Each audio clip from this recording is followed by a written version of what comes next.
Question time. We're back. Our last episode was very long. I don't really know how long it was, but it felt really good. Yeah. Yeah, I feel amazing. Very good. So I think we're going to just jump straight into questions. Mm-hmm. Yeah. Like I said at the start of the last episode, you do this segment already on your podcast. What do you call it again? Grief Anonymous. Grief or just Anonymous. Like send your cues in. I'm going to start us off by asking a question that I forgot to ask on the last episode. Okay. There's a new trend.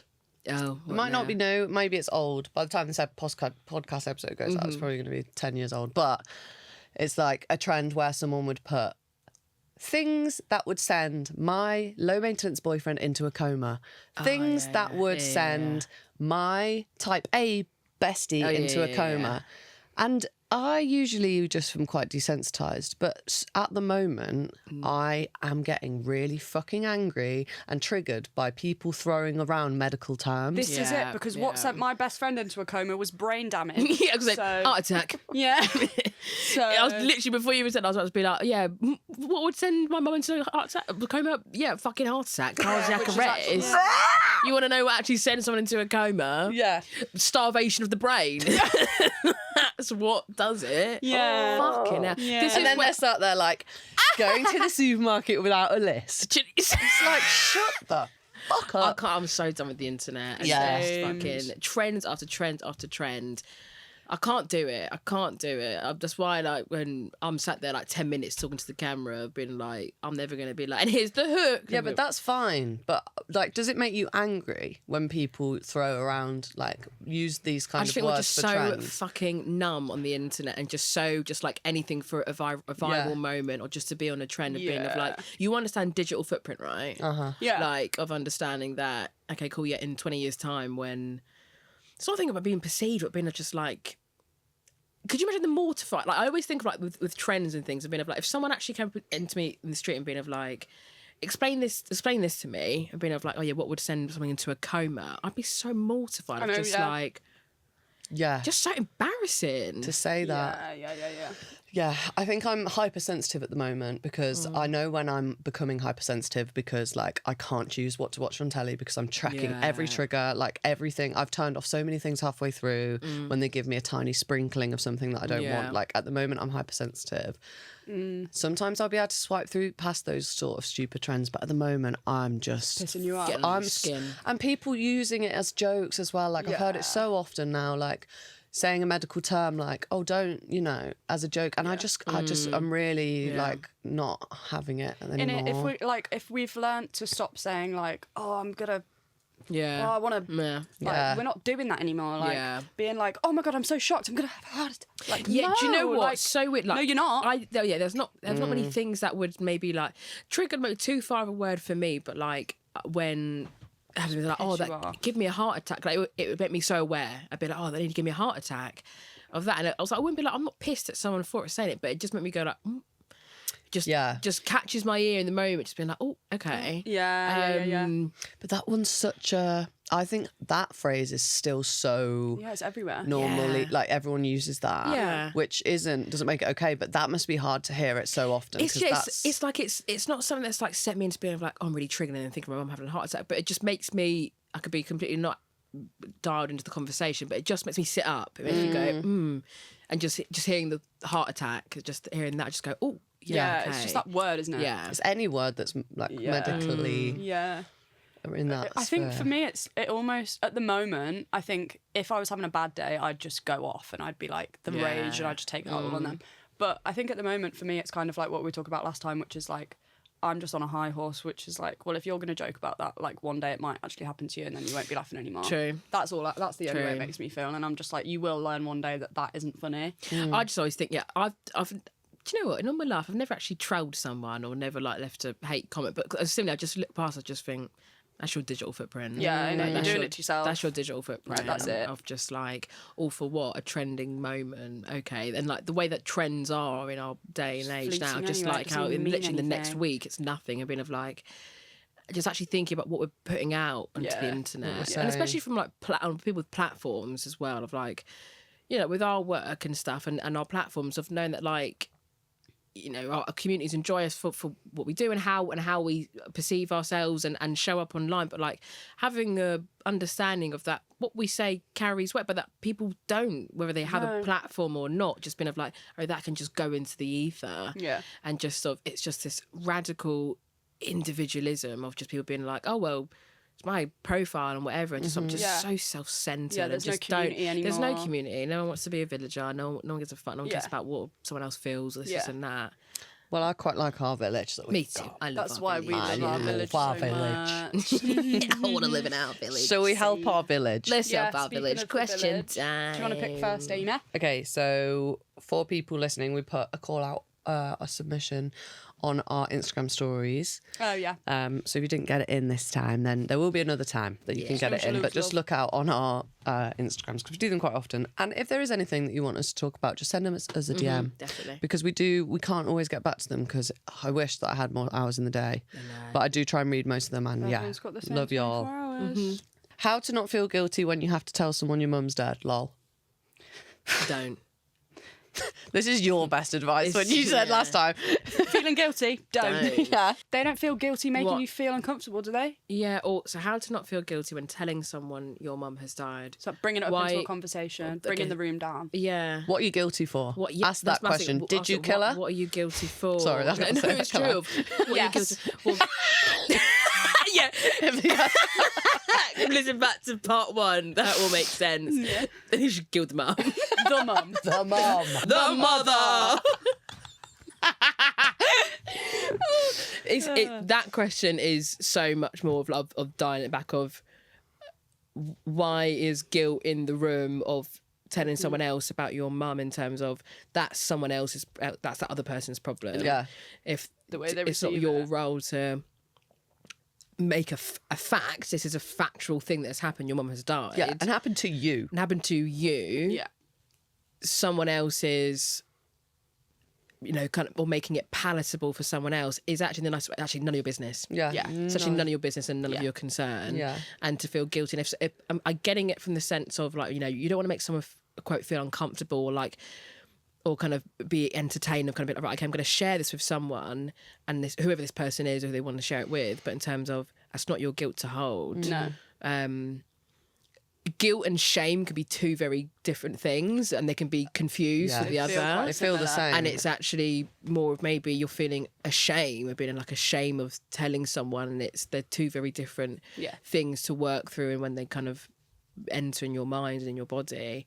But I think it's not your business. And not being like it's none of your business, but in terms of it's not your business that if someone feels uncomfortable about a factual thing that has happened to you. Exactly. Your mum has died, and for whatever reason that you want to share this with that person, and actually you have no control of what that person will react, and you can share is how you want to share it with that person. You just want to leave it like my mum died and that's that, or share the full story, but their reaction, whether is none of your business, and it's not your guilt to hold.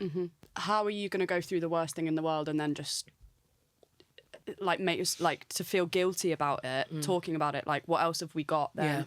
Yeah. Like, if we can't talk about it, what else have we got? Like, the people that are going to make you feel guilty about it aren't the people that are going to see you through it. And like, maybe they are, and they might learn to, but I think you need to, I don't know, just try and remember your agency, and like, just think about like, if the shoe was on the other foot, they would probably just say it too. If this is a very like recurring thing of like feeling guilty, whether it is with this person or like multiple people, then like maybe you're not ready to share that with people, or actually kind of really reading like how your body responds. Like, okay, I'm going to share this with this person, and there's natural nerves and unknown of how it's going to be perceived, but like really listen to your body of like, this doesn't feel okay to share. If you're feeling like I've got feelings of I might feel guilty about sharing with this person and how that might make them feel, maybe you're not quite ready yet to share that with that person, and that's okay. Yeah, it took me a hot minute. Hot minute, I mean like 4 years before I could feel comfortable to just like, but I actually, saying that, like, I wouldn't say wholeheartedly now that I feel comfortable or confident to say it. Yeah. Because I say it in rooms where I know other people have experienced it, and that makes me feel empowered being around people that have experienced it. when it's someone that hasn't, or a room or a group of people that haven't, Yeah. there's still that feeling of feeling isolated. And you don't have to, also, on the other side of this whole thing is you don't have to say it to anyone if you don't want to. Totally. Yeah. But I would urge you to, because the more you do it, the easier it gets. Exposure, it's Yeah. hard. It Yeah. solves anything. It's the first few times, or even the first few times, and it's bearing yourself something that's so personal to you, and like with new people continuously on a new basis, and it's flexing that muscle and building that Yeah. muscle, and learning your script as well of like what works for you and Yeah. what doesn't. Yeah, and like, is it actually guilt, or is it fear, or is it shame, or is it, I don't know, fear of being the one that's isolated out of a group again because you've just been through that and you Totally, don't want to do it absolutely. If this person, I'm gonna, we ain't got full context of these things, but in terms of like maybe they have previous experience where they have been made to feel guilty, and maybe really overtly, That or happens. those subtle things, and it's so understandable of why then trying to open up to someone else feels really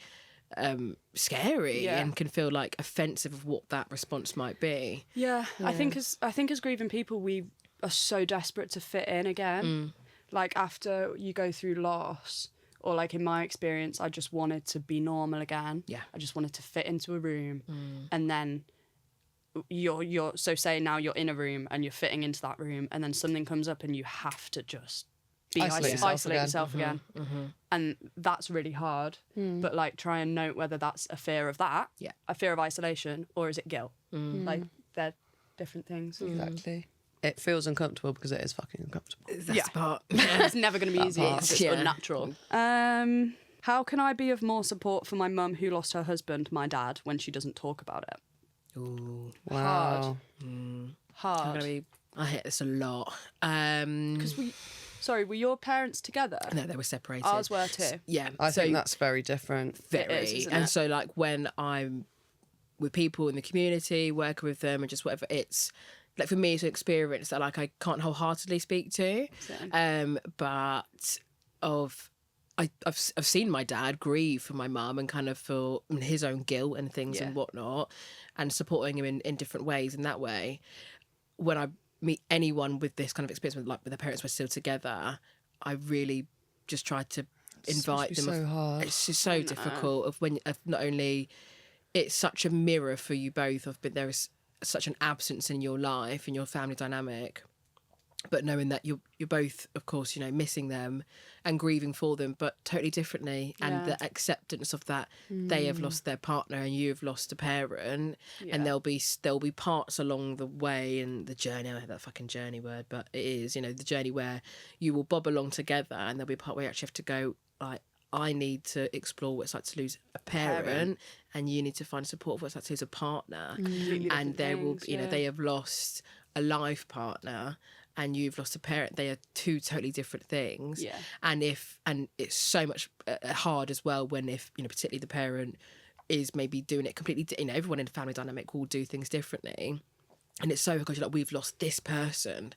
Why can't, let's say, for example, this person, they really wanted to talk about their dad, and from that lens, and for the parent, it's just too painful. It can be really jarring. So you're like, I want to process this together and to talk about it, them and the relationship and their life. But if they're not ready to, they're not ready to. And it's the understanding of that, actually, okay, if that is their way of processing. Yeah, it's just hard to not get to resentment, isn't it? When really hard. When you're if you're feeling desperate to talk about your parent, and your remaining parent doesn't want to, that can and that feel you still really... want that parent. I hear that so and much you want of them to when be your you want them parent to be your still. parent. And when you're looking at parent like almost like a shell of themselves, and you're like, right, I've lost one parent, and now I've so many come people, they're the like, I feel orphaned of that. Mm. I've kind of almost watched two parents die and one's still alive, and in the moment where you most want to be parented in deep agony, and that parent just can't give it to you, and it's just a lot of pain. It's heartbreaking. Yeah, you need to be like, again, I don't have direct experience with this, and I think that I'm not going to go into it too much, but I think it's too painful for me to connect with the idea, like, if our parents were together like that,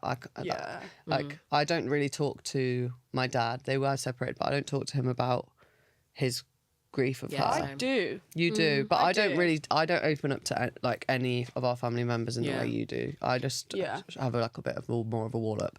But what I would say is you have to just be patient. Like in the same way, you have to work on yourself as well. Yeah. You can't pour from an empty cup. Yeah.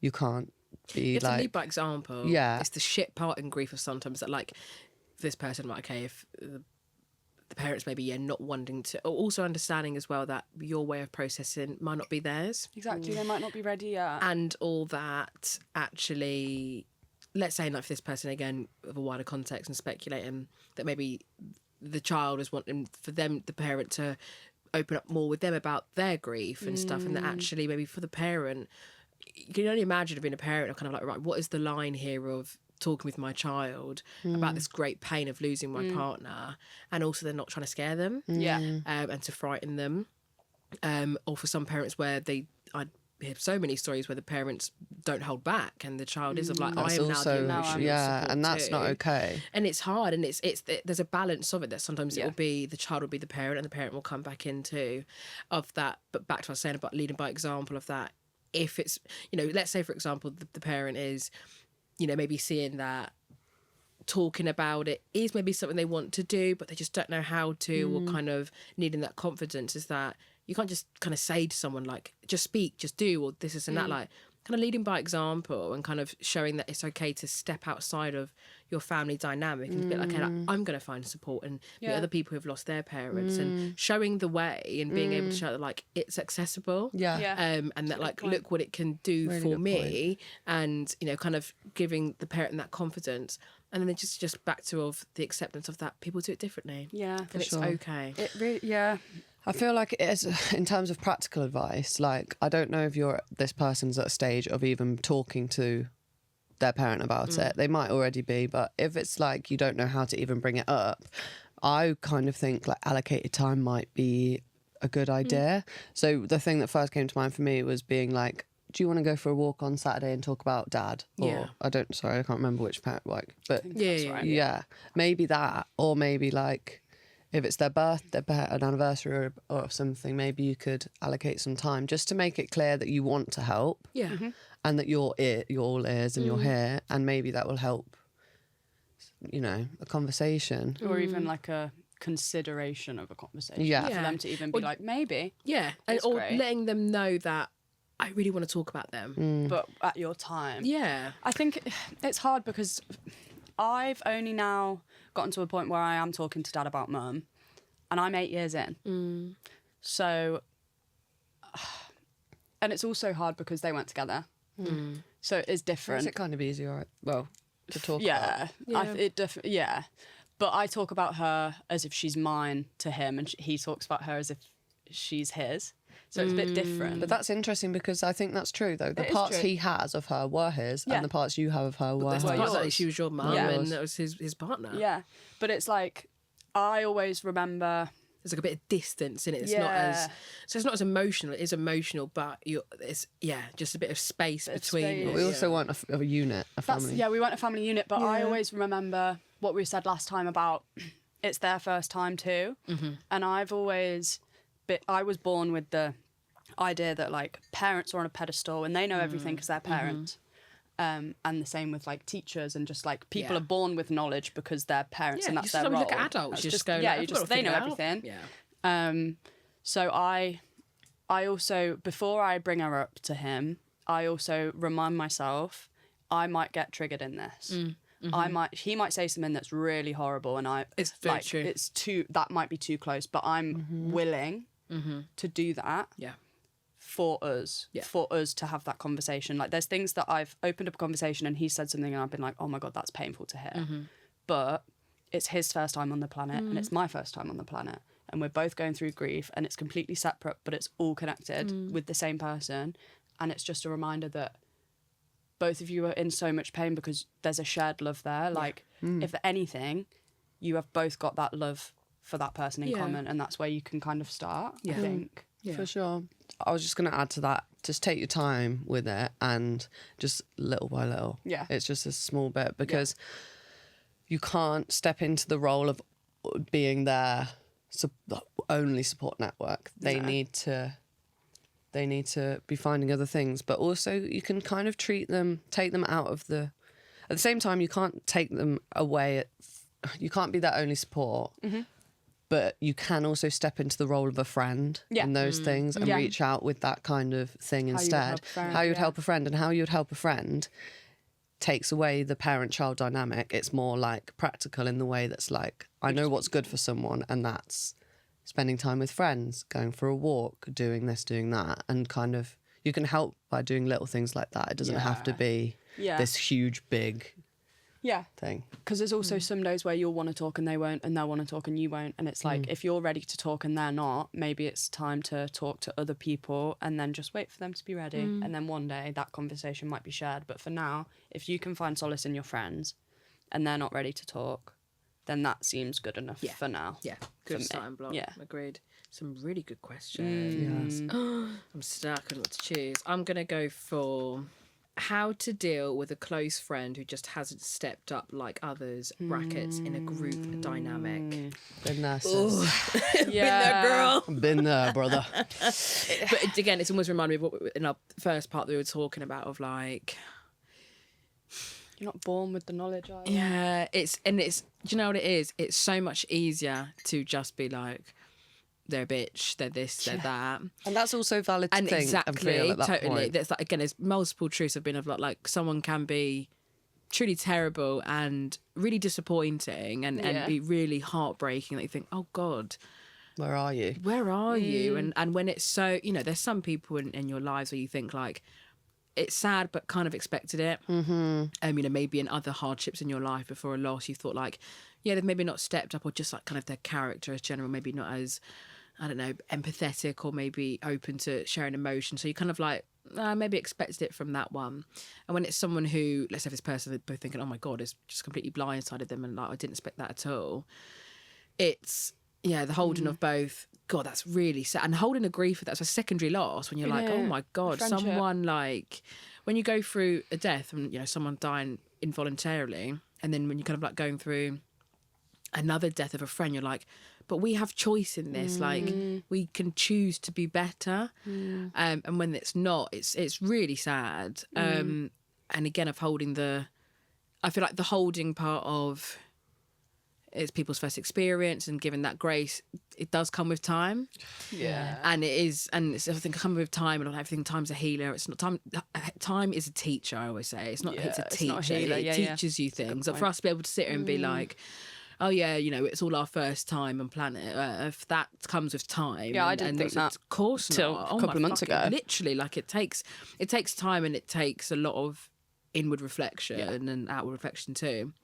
But of that, not everyone can come on the ride with you. Not everyone can come on the ride with you. Not everyone can where you need to go, or the depths of yourself that you're now beginning to meet in grief. Not everyone ready for the ride. They're not ready for it. It's not enough seats in the car. It's not enough seats in the club. That club True. is full. Yeah, and it's So a great pain, disappointing. and kind of, I guess, of how to deal with it. Of kind of, let's say in the group dynamic, you have got other people in your life who are stepping up for you. I always say go where the love is. And it Go maybe with that's the a lovers. new best friend. I know it's so like basic, and like you want to give them fucking hell, and you want to tell them about themselves. Do it. As someone who told a lot of people about themselves, I don't regret it, but it didn't do any benefit. No. I just tore someone a new arse out. Yeah. But that's really interesting that you say that, because I do think if I knowing what I know now, I don't know, I always say to people, there's different sides, isn't there? There's like, I think if they're a good friend and someone that you really are shocked by how shit they've been, they're probably terrified to fuck up. And I think you can say, if you value the friendship and you don't want to lose it, I think there's place for you to say, hey, I know this is really hard and you don't know what to do, but here's some things that might help. Obviously, who the fuck don't can wanna say that teach when you're someone. grieving? Yeah. No, but who I can know. say that when they're grieving? I know. But this person has written this in, so they're trying to look for things. I think that, just to let you know, is a completely fine thing to do. Tell someone how to love you. Yeah. You need to do that in relationships. Whatever. However, on the other side of it, it's like, when you're grieving, it doesn't really matter as much if someone does something wrong or fucks up or says the wrong thing. It matters who's trying. Yeah. And I've always true. said that, because you always know who's trying, who's checking in, who's doing this. Like, you remember that, like, And you'll always value that. I'll always value that more than someone saying nothing at all. Totally. That's fucking you mental. Can give someone try. Yeah. You Just can try. forgive, or you can see so much. Like when I have people who reach out, and particularly people who may be like the friend of this person, being of like, someone in my friend's life has died. I ain't got a clue what to do, how to support them, but like I know silence is bad. Like something's better than nothing. And I always say, you will fuck up. Yeah, you will fuck up. I fuck up. I got fucking everyone. Literally, I still fuck fuck up. I still say all the time. It's like, it's just because you didn't become the Messiah or whatever. But of like, I always say, you will fuck up, and then I was like, what? And I'm like, yeah, you're not always going to get it right. You will say something that will piss them the fuck off. We do. And get under your skin. But it's about your comeback. It's about your accountability. That's a part of kind of the human experience of like, the rupture and the repair have been of like, look, I love you and I want to be in your life and I want to be here with you. It's kind of like, tell me how to be here, but also not, putting that wholeheartedly on the grieving person, but like, I'm willing and able. I'm willing and able. Now. This is the part that I do say for a lot of people who are supporting people. When I started Grief Gang in 2019, like, it was fuck all. And I was like, fuck all, but like, it was limited. And it wasn't accessible. Clinical. It was dry. Clinical, it was dry. And cringe. There was, and it was sometimes, the 5 stages of grief was still whirling around. It still whirls around now. It's outdated. There is an abundance of resources now to help anyone who's supporting someone in grief. And so kind of like I don't know what to do. I'm like, you're just fucking all right, bye then. but of like kind of knowing that you will fuck up, and it's about going, you know what, I fucked up there, I love you and I want to be this. But that is also a part too that takes, I think, deep emotional intelligence as well. And also people just are wanting to. And I feel this person of kind of, if you do broach that conversation, kind of like, look, you've not shown up for me and it's really hurt me. I also as well kind of say to anyone grieving, like, I'm always happy to be the kind of bad messenger to grieving people, being of like, I'll hold the mirror up to you because I wish someone held the mirror up to me of that. People can't read your minds. Yeah. They can't read your minds. Yeah. Closed mouths don't get fed. You need to, if someone, it's not a guessing game, and the only person who's going to lose out is you if you don't. Yeah, and you can't expect people to And you be can't. perfect. And it's shit because you're like, oh, I actually don't really know what I need. And it's like, that's okay to not know what you need, but then to put people against that metric to then know what you need, that's unfair. That's not fair. And that's like, I expected that for so long, and it was like, I don't know what the Just fuck know I need, what I but want. like, fucking do it then. Like, just do it. Like, why is everyone just not doing it? Like, it drives you mad. Yeah. But Frustrating. It's so frustrating. But I think I've noticed recently that I feel people's fear. I feel people's hesitancy. With, but I'm scared. I don't want to. And then I'm like, I'm not a ticking time bomb. Yeah. I'm still me. I'm still the friend that you made friends with before I went through this. And I'm still the person that will be your friend. Like, I will still be here even if you get it wrong. Like, I'm still me. I'm not some ticking time bomb that you can't be yourself around anymore. Like, it's hard because that's the thing. It's like, just remember that these people aren't gone anymore. Like, your grieving friends aren't gone, and they're not, like, they're still in there. Yeah. They just, and they can feel your resistance to like, tiptoeing around. And that's what pisses me off as a grieving person. It's like, stop tiptoeing. Yeah. That's the hardest part. But then again, from the same perspective, I was expecting people not to tiptoe without telling them what I need or how to stop tiptoeing. Also without triggering you. Yeah, Because exactly. it's interesting, actually. It's so easy to That's get just wrong. reminded me, which is actually crazy. So me and Leslie, my boyfriend, were talking about grief and stuff, and he said the other day, when we first started going out, which was like 3 years ago, he said that I said, don't bring her up unless I bring her up. And he still thought that was applied. what to do now. And that is so interesting to me because Did you say to I him, said like, that. why are you not talking about her? Why'd you never talk about her? yeah, I know. I kind of was just saying, like, I feel like I'd like to talk about her a bit more. And this isn't bad on him at all. It's just like, that's what he listened to that instruction. Yeah. And this is how scared he fell in line. This is how scared people are to talk about it. Yeah. Because I said that, and then it's been like, yes, sir. It's very true. It's true, and they that's can't part of read holding your ourselves mind. accountable in terms Yeah. of, like, if we have said, and I get it as the person who's supporting, and if someone has vocally said like, I don't want to talk about them, then I take that as gospel. Yeah. Why would you keep poking that bear if they said no? No. And so there is a line of that for we as the grieving person to vocalise what our needs are. If we get to a point where we're like, okay, actually, I think I am ready to talk about her or the experience or whatever it is, and we want to share that with people, that we have to share that. But for this person, I guess to cap it off of like, I think if it's something, I always think like, you know, you'll sit and you'll analyse and you'll think of all the people who haven't shown up for you and really laying out thinking like, is that someone actually seeing like my future? Like, I always think of like thinking of the people who you're like, I want to have this hard conversation with them about how they have or haven't shown up for me because I am invested in them and I want them to be in my life and I'm willing to have the hard conversation. Yeah. If it's someone that you're a bit of like, yeah, I'm all right. Yeah, innit? Then be all right. It's okay. And let people, and also that there will be people, again, think of this as like a friendship group, and friendship groups are like, when my mum died, I was part of a really big girl friendship group. There was like 5, 6 of us, and weirdly kind of we fell apart, and like I've come back with quite a few of them in later years.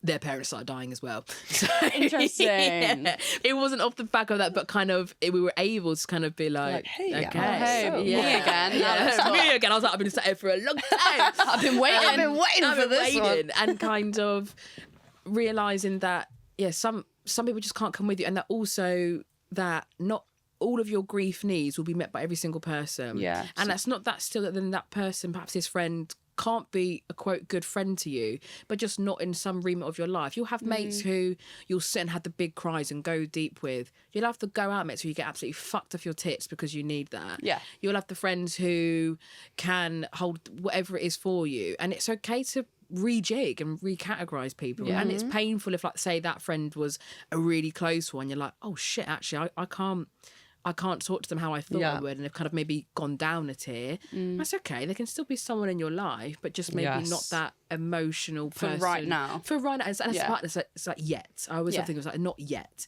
Things can change so much. Like when I think about my girl group and some of them who I fell out with and I've come back to, some of them have tipped into kind of more deeper conversations and we've rejigged, and it's okay. Yeah. We are changing all the Exactly, time. because like this person that's sent this question in isn't going to feel like this, how they feel right now forever.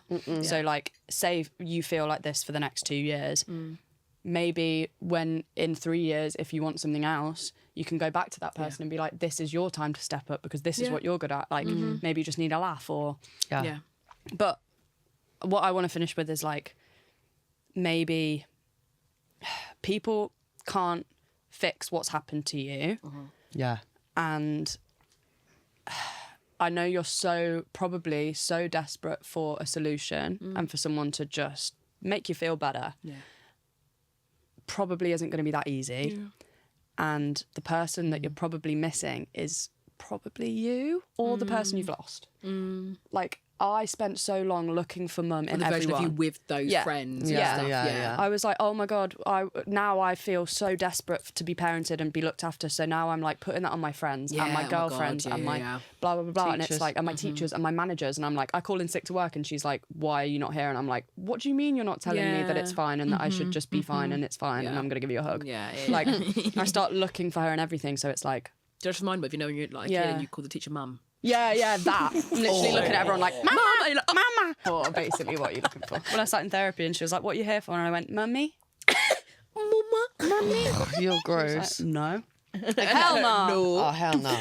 Okay, so next question. This one, I think, it says, how confusing grief can be when there are things you won't miss from the person who passed. I think we covered that on the last part one. I think go back to part one. Yeah. In go back to part one. But also just, I guess, to validate that of kind of, it's okay. So normal. We all feel that. And I think it's a really important part of your grief to be in. And I think it's great that you're even there. Noticing and it's there. I think that's really good. Just chat shit about them. It's fine. Honestly. You won't get started. And write it down. They're not even going to hear you. It's fine. Also, you can write a letter to them that you never, obviously you're not going to give it to them, but you can write it down and how they made you feel. Obviously. First class. Okay. I'll move on to this next one then. How do you cope with seeing more of your younger self present? Does that mean regressing into being more childlike? Because that's how I feel. let's all maybe answer it with like how are we perceiving it. Okay. You go for it. Yeah, how are you perceiving that question? I perceive that question as the older I've gotten, I started my grief journey as I'm not going to let it phase me. I'm a Tracy Beaker character and this has happened to me and that's fine. And that's happened and I don't even give a shit and that's fine. And then I got to, okay, I have to give a shit. This is catching up with me whether I like it or not. And now I'm at a point where it's like, I'm unpacking it and I feel like I'm regressing into... I don't know if I'm regressing. I feel like I'm regressing into like someone that needs a bit more care, and I don't know whether I'm unmasking and finding it harder to then mask in situations and just needing, I don't know. There's a lot going on for me at the moment anyway. Or whether it's just like I'm unpacking my grief and I'm allowing myself to connect to the part of me that was there before that I've tried to shut off for so long. Like maybe I'm just now realising that pre-16 and post-16 are both me. Yeah. Like they are. Yeah, and we didn't feel that for ages. No. I really feel that in terms of I feel so sometimes disconnected to 19-year-old me, but so connected to her. Same. And almost like when I think about, even when like I write about it on Grief Gang or something, even talk about it, I almost like writing it out and talking about it and whatnot, I'm not talking about her, I'm not talking about me. Yes, I was just It about to say, is. you're saying her. I'm saying her. Yeah. Like it's like a separation. It's almost like, you know, Peter Pan in the shadow. And Yeah. like, kind of like I'm like that's how it me. feels, yeah. And I think that's helped in ways of processing, but then also not tending to her. Ignoring her. Ignoring it and kind of leaving her really, there. I think for a really long time, probably as well in recent years, really sitting with the fact of like, losing a parent at 19 was not cool. Yeah. And was not normal. Yeah. And was not normal. And kind of really, I think for self-preservation, told myself that, if I lost her at 25 or 30 or 35, it would still be shit. Yes, of course. But the layer in the of same way. losing a parent when you've still got teen at the end of your thing is like, that's not cool. And kind of how, to this question of when that version of you starts presenting of kind of, I can't remember where I heard, I know we've spoken about it as well, it might have been when we did the feel good thing, of like how when certain things will activate you, whether it's grief related or even not, like, I don't know, when I'm arguing with Joe or something and been of like a response and I'll be like, that's not 28-year-old me responding. a reaction. That's 19. 19-year-old me responding there. Yeah, to like a traumatic event or Defo. something that kind of activates me back to that time. My response is like, oh my God, that's 19-year-old me there. And I think it's, you know, it's back to the inner child shit. As I talk about it, it always is back to that inner child of kind of like, to tend back to her. Like, if, you know, if it does start rising, I've kind of not been of like, no matter how much time has passed, been like, right, okay, you're 28 now, you know, thinking about 90, but actually, you know, like, she had to grow up really quick. She did, and she had a shit time. She had a shit time. Had to grow up really quick and kind of, I think, being able to look at her for this person maybe of, to not look at that younger version of you as maybe a victim. And when I say that, I think I used to look at mine quite like a victimhood, and I was a victim of hard things, but I think I can really look back at past me and younger version of me of like, fucking hell, you did a good job. You did a good it's really job important to do that. to get to. That's, I think, the distinction when I keep saying about her. I think I find it hard to. I guess it's maybe claiming like the, oh fuck, I did that to survive. Like I did a lot to survive and to get here today, and almost like when she's surfacing and coming to of like, there's a reason why she's there. She wants to be seen. Yeah.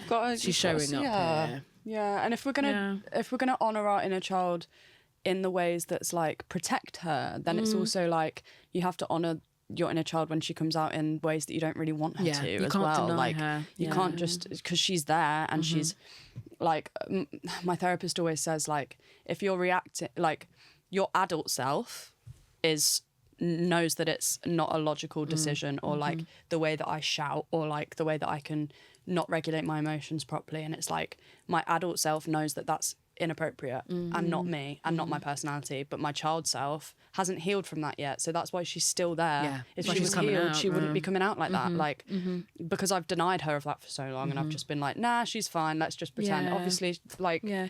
And even that, though, Lish, the been of, like, I've denied her. So sometimes it's a thing of, like, we can be so shameful to her and be like, yeah, why is she showing up here and why is she popping up here? Being of, like, oh, I've denied her. And it's like, it wasn't denying her out of choice. It's out of survival. That, like, we couldn't perhaps stay in 16-year-old brains of us, but even in the moment of being of, like, we had to grow up overnight. And how lucky we had are to actually be at a point where we can accept her again. Yeah. And to not have to survive and keep her locked in a bin.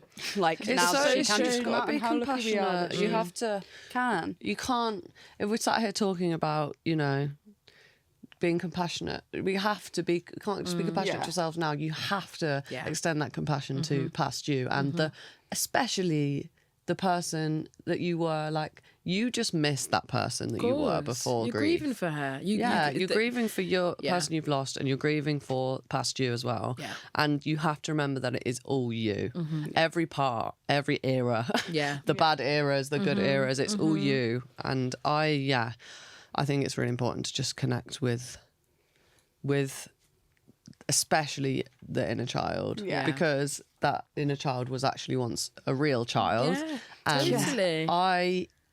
I feel quite positive about that now. I just feel sorry for... Yeah. Yeah. And I think that's a really nice thing that you feel sorry, because that you've got such a compassionate part where you look at yourself and you just feel empathy for her. I just feel so nice. sad for baby me. When I Yeah. see baby me, I'm like, oh my God. But I found some like old Facebook statuses. Oh my, I was a fucking menace on Facebook. I was a beast, as you said. I would bare my soul on Facebook. If anyone wronged me, they were getting done out. Really Facebook blasted. But I found like, I used to be like, again with the nostalgia hurts me because of grief, but like I used to feel sorry for... I found pictures of me as a baby that I'd posted on Facebook with captions like, that poor girl, like didn't know what was coming, like poor her. But like not about grief. Oh. I wasn't 20 doing that. Fucking hell. Oh, no. Like when my parents split, I was like fucking what, 13 or something. No, and it's like... But that's... Yeah. your face is like, fucking hell. This didn't know what was coming. No, You'd but be like, I was sorry for my younger me before I'd even... Grief, innit? Before you've been through the worst thing in the world. That's so interesting. I just feel sorry for me my whole life. No, I'm with you. No, it's good. It is kind of to look back of kind of, but even that favour kind of like, I think I used to look back and I'd really pity that younger self of me, and like that pity, I was like, oh, okay, I've shifted from maybe not feeling shameful, like the ways that I like reacted in grief and with people and whatnot, and for it to move from pity to kind of feeling sorry, but then also kind of like, I don't know if I feel sorry for my younger self. I empathise for it, and I think, God, what a rough fucking ride. But I think I'm a bit more of a place of, it ebbs and flows, but more of like being like, you did a good job. And I think I've not been able to do that. I'm being able to like, of separating them, of being of like, that was, and I think it's still a part of me of almost like meshing them together, being of like saying, you did a good job, rather than saying I did a good job, and claiming that. You and that did. quite wording You did is that. still a process. It's important of like, too. she did a good job, and actually going, no, I did a good job. you of going did. There's a through difference, that, and kind of being able to not shame. I, a long time ago, stopped shaming myself for the ways I was in my anger and whatnot, and it's a kind of being of the understanding of like, you did what you had to do. Yeah. You did the best with the information that you had at the time within that past, and kind of.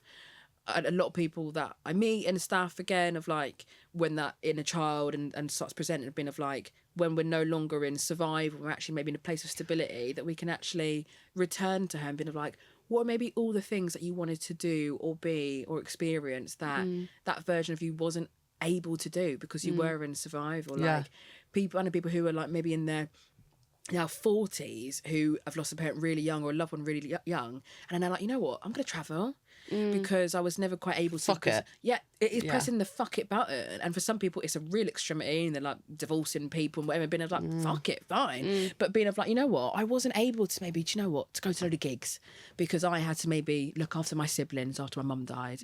Or, do you know what, I'm going to actually splurge on the clothes or express myself or whatever it might be, of actually when she starts rising, that version of you starts rising, going like, why are you here and what do you want to do? Yeah, innit? What do you want to do? Yeah. What did we miss out on?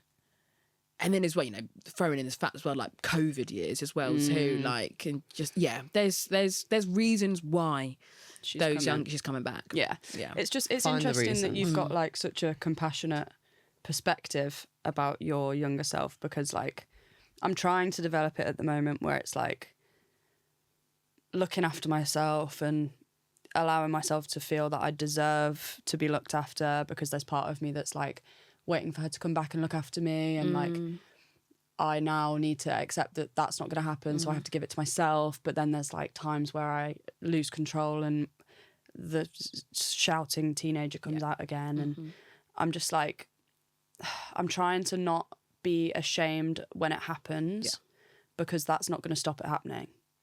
Yeah, being ashamed isn't going to stop it, but you thinking, why is that coming out of that moment? Yeah. What did that trigger? yeah. What was that reaction about? Yeah. And obviously, it's going to be, you can apologise to people around you that have to experience it, and that's a different story. Yeah. Like, that's not that they shouldn't have to. Yeah. Yeah. But Yeah. for you, you really need to just give the time to the younger you, and just what was it about that interaction that made you blow up like What's that? the pattern? Exactly. What's the pattern? Yeah, exactly. Because she's in there and she wasn't healed from something, which is why she's still acting out like that. Like if she was healed, she'd be Activated. healed.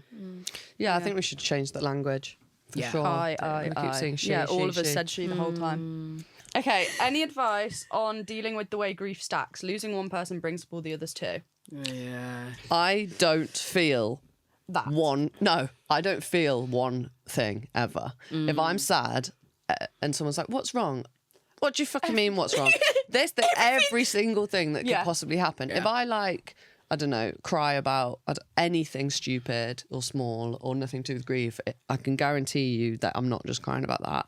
It's everything. Yeah. And I hardly ever sit and cry about mum, or sit and cry about Fran, or sit and cry about any loss or grief. I just sit and cry about the state of my life. It's all of it. Existential All of it. crisis Yeah. I don't think of it all. you can't You can't separate neatly, it you all can't like that. neatly package it. Yeah, I think it's a great question. And like when you do, when you go through your first loss and you're like, right, okay.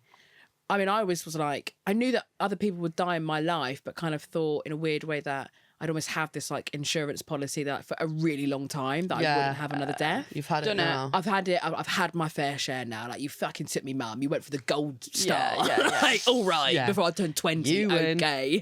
All right, world. You win. Turns out Why I order? they're back. Why I order? Let me in. Ew! Why I order? And guys. Brain rotted out. And then what happened? And then what?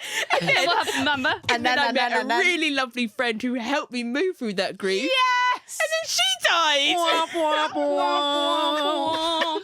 Honestly, when I do that, I'm like, you can't actually fucking write it. No, you can't. write it. But It's like, of course. almost like, duh. The Like, what- of course yeah. the world's going to go, I got you again. And it wasn't even just random mates as well. Like, they were our, sidekicks. Like, of course, it was just like, yeah, just take that one. Do you know what I mean? Like, take the person that I was like taken anyone. divinely synergy with. How Yeah. far after was it? Mum's 2016, Poppy 2023. So, yes, 6 years. or Yikes. You had a solid 11 months. Yeah. No, I Haven't been did. 1 year. Amy did. So mum died, and then you went to Tenerife. I went to Tenerife.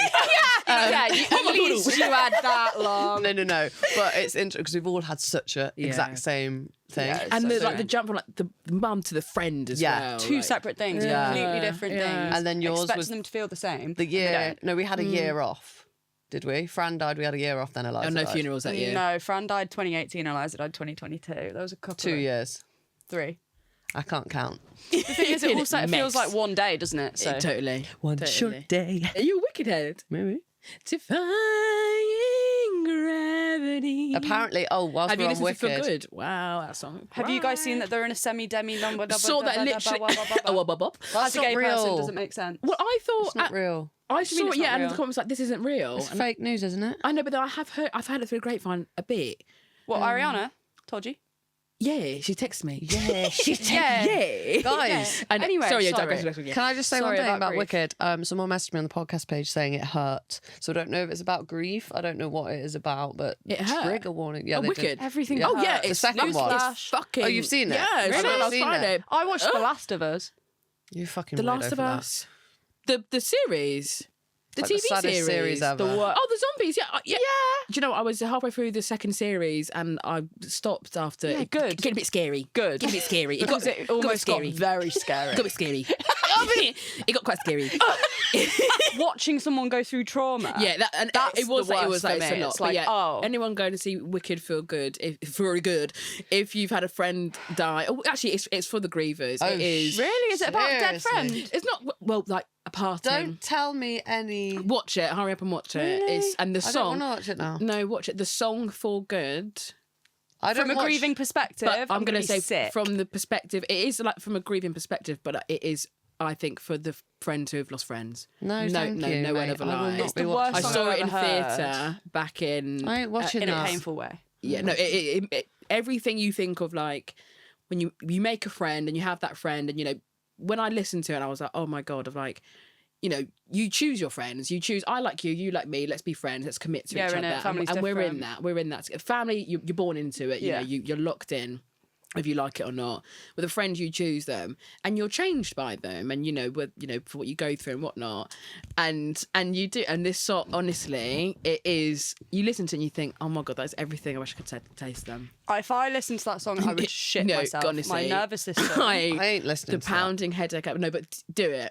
Really? Do it. No, I can't watch genuinely. anything except for like silent Snoopy movies at the moment. Oh, I love Snoopy. I love Snoopy. I love Snoopy. No, everything's triggering the shit Oh, back out of to me. the. I know. The Sorry, Wicked what are we is good. talking about?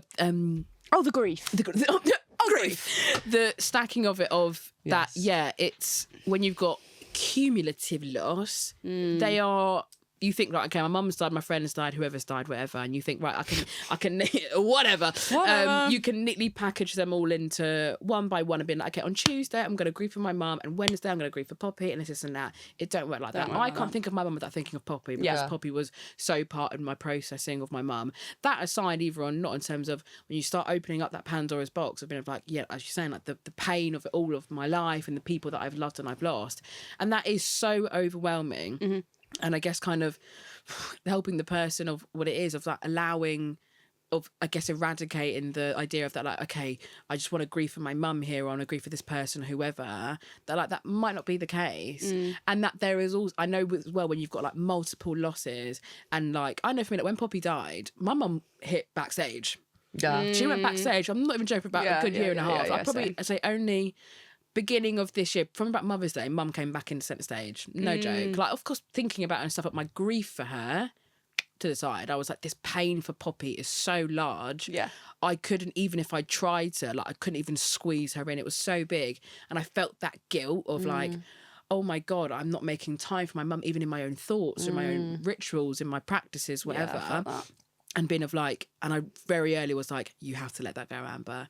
Poppy is full front and stage here. Yeah. You need to let her, and I think for this person, if that is something that they're holding to, of like trusting in yourself that the person and the loss that's maybe taken a bit of a backseat, trusting that it will come back into focus Yeah. and that it will intertwine and that it's okay of that. Yeah. Just because another loss has happened doesn't mean you have forgotten about the other one, of that your body can only contain so much Exactly. of it in the moment. You're a human and being. that like just trusting in yourself that you can never forget them, but of also allowing, if it is all coming at once, kind of like, okay, these losses are all intertwined, there's no individual experience here, like they're all linked, of kind of like laying that out, like, okay, I'm crying for Mum for this, but I'm feeling really connected to Poppy in this, whatever it might be. It's a lot. It's fucking hard, cumulative losses. It really is. I think. And you can look around and be like, no one else has got a loss, and I'm able to fucking I've got free. two. I know. It's like so Like stupid. Thanos full of stones. That's like, what I was just about to say though, was try and not go into the mindset of, God, this is all about, like, this is my life shit, and my life is Yeah. always going to be shit, and it's just everything shit happens to me, and like, of course I've got another loss, like, of Yeah. course, like, I've been through Easily the worst done. thing, and now I've gone through this, like, of course, like, this is all my life's going to be. Like, Yeah. I felt so victimized by the world when Eliza died, and I was like, "Are you serious? Yeah. Like, you're gonna take another one? Another one. Like, Another one. come on!" And I was like, "Seriously? Like, I'm the only griever in my friendship group, and now I've got 2, Yeah. and it's like, It's hard not to feel victimised. yeah, It's really hard. But I just try and like in a non-cynical way, I try and remind myself that like this happens to everyone all around the world all the time. And it's It is a hard fact because of life, in your unfortunately. in your shit, but we're close early to the party. vicinity, yeah, in We're your early close to the vicinity, party. there might not be it, and that's the hard part because you can only see what you can see. Yeah. But if you try and see what you outside of that, you will realize that like you're not the only person that's going through this, and like I don't know if you are, like if you don't feel victimized, then bloody great.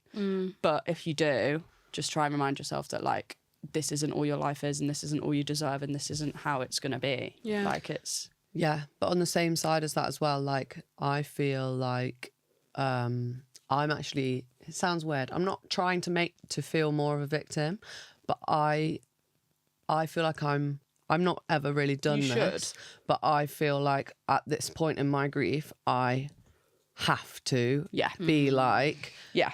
fucking hell. What happened to me was fucking Totally. shit. Yeah. What happened to me here was shit. This is really quite a lot to deal with. For one person to cope with. Yeah, and you need to recognise that as well. But it's hard to find the balance of it not being victim. But sometimes I think I think you have to be in victimhood You are a for victim a bit. too. You have to acknowledge the victimhood of it, and being of like, oh my God, I've been a victim of a lot of loss and a lot of pain in my life. And it's both holding that, but almost like not letting it also define you too. yeah. Yeah. Of understanding of being like, yeah, I've been through a lot. I've lost a lot of people, but then more than the average person in my life, or point blank, and holding that truth also that, but like, okay, that doesn't define my whole life. Yeah. It doesn't mean that everyone I love is gonna die around me. It's so Not yet. hard to say that when you think like, well, everyone is dying. This is the thing, like, as far as we're aware, they are gonna. It's kind of is, and it's We might the go hard fast, though. truth. Like I said, I hopefully. want to pop out of 50. I want to pop. I'm getting lower and lower and lower. You said 60 last time. I know. 35. See you in 10 years. You watch that. fucking You're going 28. anywhere. It was I only know. 10 years. You watch this when I die. You're gonna be like, she's fucking jinxed it. Innit? Lol. Go on, what we got? All right. Okay.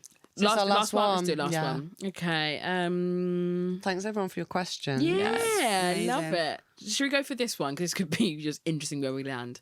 What's the weirdest thing that's happened to each of you when grieving your mums? Okay. I don't know there's if so I many could say parts. Alicia what. shits herself now all the time. That wasn't something I wanted to share. In this room, let alone to the universe. No, I have grief-induced IBS. Yes. I'm wondering the weirdest thing. I have pretty intense. Don't talk about the dreams. Oh no! Okay, dreams are not going there. We've done. We're not dreams. talking about dreams. Do you have sex dreams about your mum and poppy as well? What? Having sex with them? Oh. Not me. It's not consensual. No, that makes it sound like. Wait, pump the brakes. Wait, are you having sex with them? No, they're having sex with me. Oh. Okay, yeah. You win. Thanks everyone for listening. We've really enjoyed it. And it's not consensual. No, of course it's not. I'm not like, come on in. Come on in. I don't like But it. do you know what? I can see. No, I'm not shaming you. No, I can I'm really see. sorry. Yes, No worries. Circle of trust. No worries. I That's can why I see- shit myself when I wake up.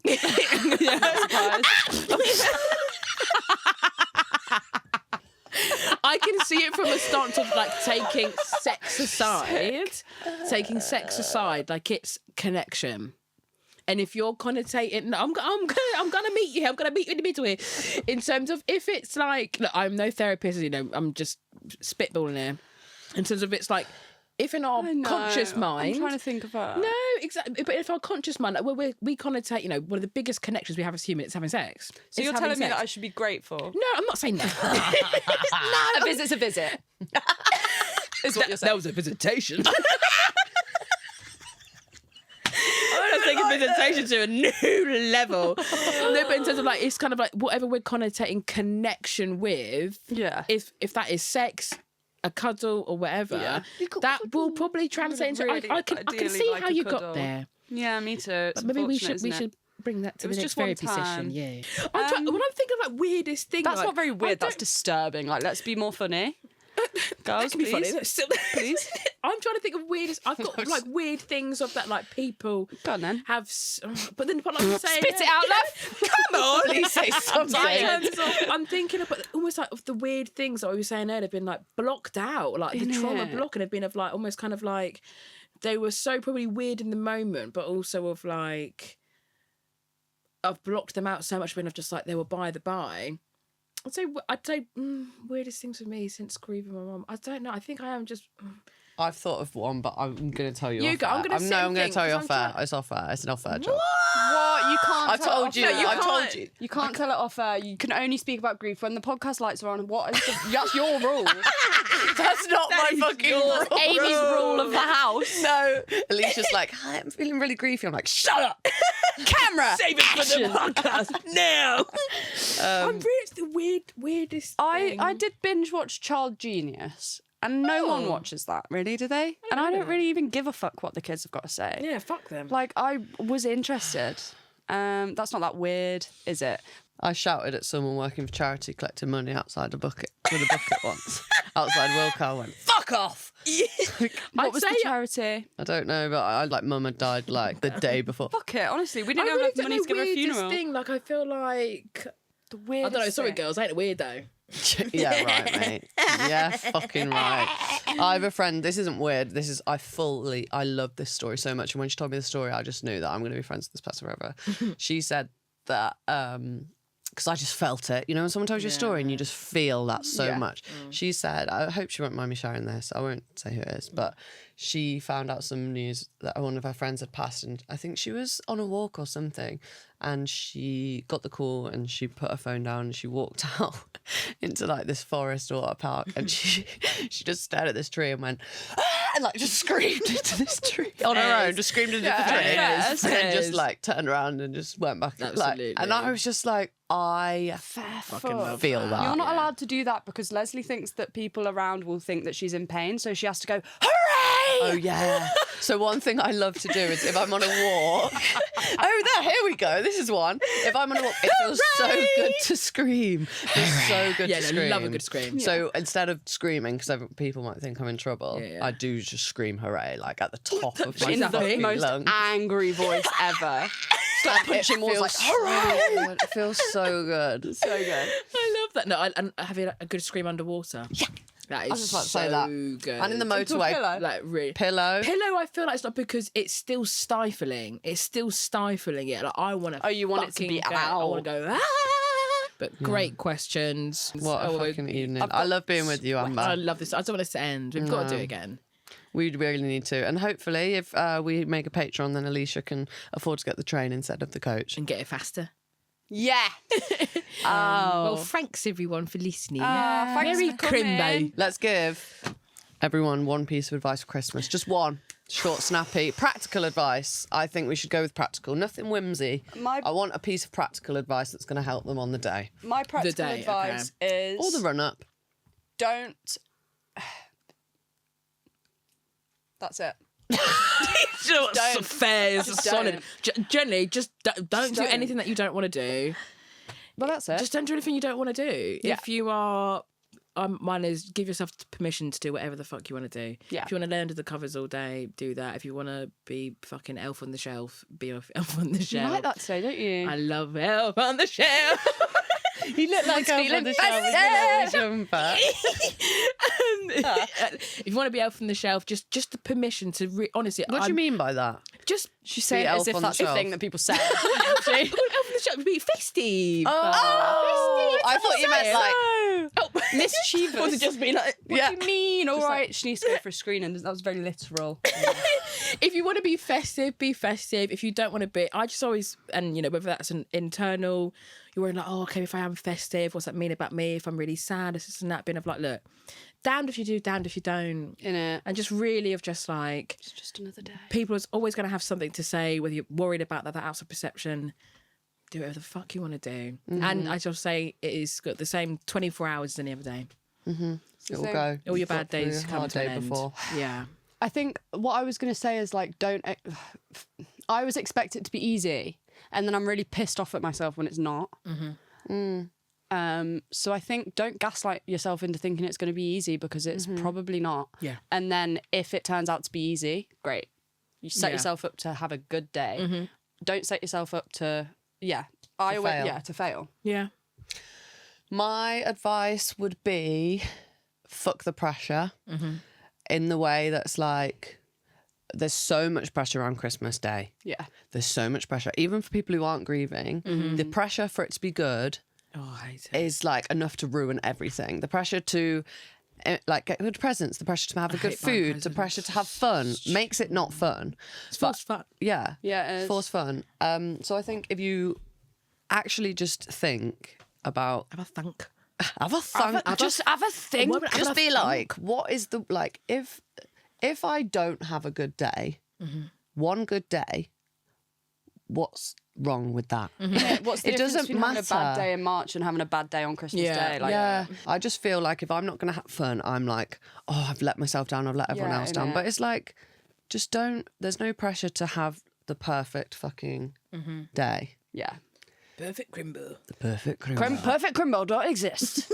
Yeah. Can he And exist? reach out to people. Yeah. I think on the day as well, just carving out a bit of like, okay, if you are doing the whole big festive fuck and whatever, of like, doing that, Big festive fuck. Big festive fuck. Of like, look, if you are like, look, there's some things at Christmas where you're like, look, it can be a lofty idea to be like, I know, saying, do whatever the fuck you want to do. Sometimes we have got obligations, we've got to do Yes, things that we've maybe we got don't want to families do. that are also grieving. Exactly, and kind of being like, we've got to show up in spaces and be things and do things that maybe we're not fully prepared for. Of that, okay, if there are some obligations that are at hand that you need to be places to be people with, whatever, of that, can you carve out like 5 minutes of that day You to can just do sit that and to have the still, cry? like, You can We've just do got rid of that. every obligation. We Yeah. used to just like have to go see family and stuff, but we've just actually been like, I'm not doing Not that doing it anymore. anymore. Like I'm not Yeah. doing it. But some people don't have that. Yeah. like, So there's choice. especially if it's like age as well, people are young and they're Yeah, kind of true. still dictated And by. we have each other, which is the difference. Yeah, and kind of just still feeling that pressure of like, I know for me, I felt so much pressure after my mum died. I'm still going to see like her dad and shit, whatever. Like, don't speak to him anymore, but of like to still do the rounds and whatnot, and to actually permit yourself to go, yeah, no, I'm not doing Free that yourself. anymore. It's about me to now. free yourself now. But the pressure, the guilt of feeling like, oh, but it's what they quote want me to do, or like to keep that family tie, or to keep whatever. I've been too of much like pressure for it's yourself. and it's too much of a cost now. Yeah. Like the cost of Yeah. your well-being, Innit? your mental Also, health. it's of, already like, been disrupted because Yeah. that person's not here anymore. So you're not disrupting it by not going. Like Yeah. that's already happened.